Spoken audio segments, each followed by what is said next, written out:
Hero Siddhartha, బొమ్మరల్లి Siddhartha అంటే అందరికీ తెలుస్తుంది. ఈ బొమ్మరల్లి సిద్ధార్థ భారతీయుడు 2లో కొత్తగా మనం ప్రోమోలో చూస్తూ ఉన్నాం. భారతీయుడు 2 ప్రీ రిలీజ్ ఈవెంట్ సంబంధించి ఆయన కొన్ని ఆసక్తికర వ్యాఖ్యలు చేశారు. దానికి సంబంధించి ఏంటి అనేది సినీ క్రిటిక్ దాసరి విజయ్ గారితో అడిగి తెలుసుకుందాం. విజయ్ గారు, హీరో సిద్ధార్థ్ నిజానికి చాలా రొమాంటిక్ లవర్ బాయ్లా ఉండే సిద్ధార్థ్ మనం చూసాం భారతీయుడు 2లో కొద్దిగా ఇప్పుడు ఏజ్ కనిపిస్తూ ఉంది, చూడడం కూడా కొద్దిగా డల్గా ఉన్నాడు.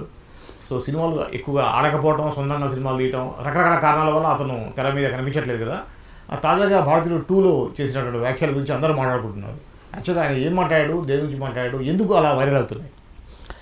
అసలు విషయానికి వస్తే కొన్నిసార్లు ఈయనే అందరినీ ఇలా గిల్లుతూ ఉంటాడు.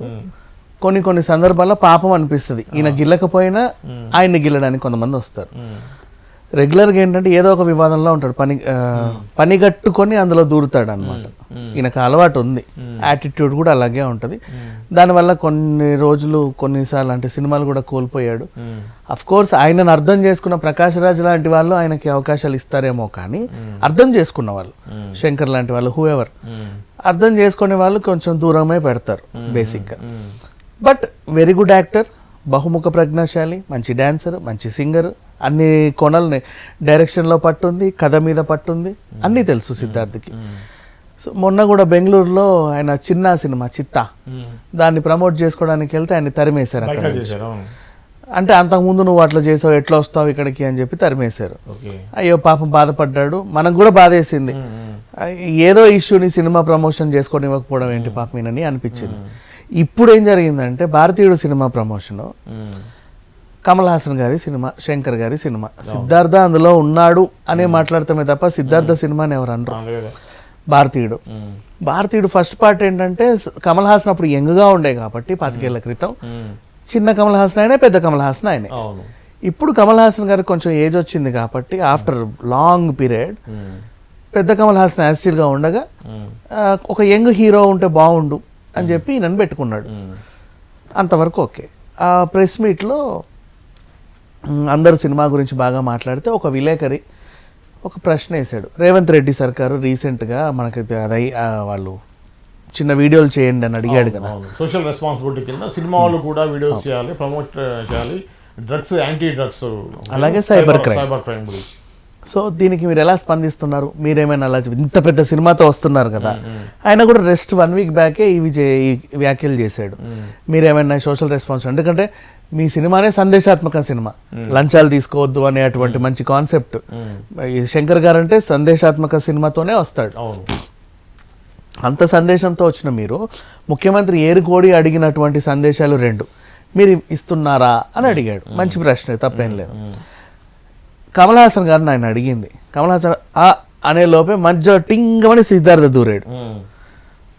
వీళ్ళకి అర్థం కావట్లేదు ఈయనని ఎందుకు దూరాడు మధ్యలోనే. అయితే సోషల్ రెస్పాన్సిబిలిటీ అనేది మాకు మా బాధ్యత అండి. బాధ్యత అంటేనే నేనంటేనే బాధ్యత. అసలు బాధ్యతకి అర్థమే నా పేరు వస్తుంది, డిక్షనరీ చూసుకోండి. అప్పుడు ఎప్పుడో కండోమ్ల గురించి ఎవ్వరికి తెలియని టైంలో ఇది కండోమ్ అని నేనే చెప్పాను. ఆ తర్వాత కూడా చాలా చేశాను. నేను ఎన్ని చేశానో నాకే తెలుసు. రెస్పాన్సిబిలిటీ అనేది హీరోలకి పుట్టుకతో వచ్చేస్తుందండి. ఇలా పుట్టిన వెంటనే రెస్పాన్సిబిలిటీ అంటారు వాళ్ళు, ఏడవరు. అది ఈ ముఖ్యమంత్రి చెప్పినంత మాత్రాన మాకు కొత్తగా బాధ్యతలు ఏం రావు. మాకు బ్లడ్ నరనరాల్లో ఉంటుంది. అది ఆయన చెప్పాల్సిన అవసరం లేదని చెప్పి ఏదో తేలిగ్గా తీసిపడేసి, అంటే ఇటువంటి నోటు దూలతో మాట్లాడటం వల్లే అందరికి దూరం అవుతున్నాడు అనుకోవచ్చా? ఎగ్జాక్ట్లీ, అసలు అవసరం లేదు.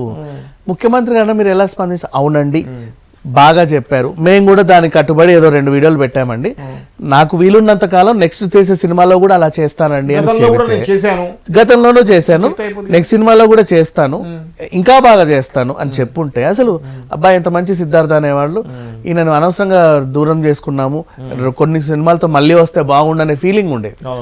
అలా కాకుండా నెక్స్ట్ మళ్ళీ తర్వాత మీరు ఆగండి కమల్ హాసన్ గారు, ఈ ప్రశ్నకి మీరు ఎవరు సమాధానం చెప్పొద్దు, నేనే మాట్లాడతాను దీని గురించి అని చెప్పేసి ఇష్టం ఉన్నట్టు వాగితే ఇక వాళ్ళందరూ ఏంటి ఈయన ఇట్లా మాట్లాడుతున్నాడు అనిపించింది. అసలు ఆ సందర్భం కానే కాదు అది.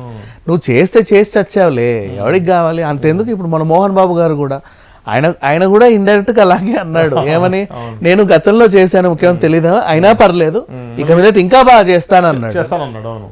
అంత పెద్ద ఆయనే అర్థం చేసుకున్నాడు. అందరికి తెలుసు ఏ కమల్ హాసన్ చేలా, అవును ఆయన ఒక రాజకీయ నాయకుడు ప్లస్ ఒక మంచి హీరో, బాధ్యతాయుతమైన హీరో.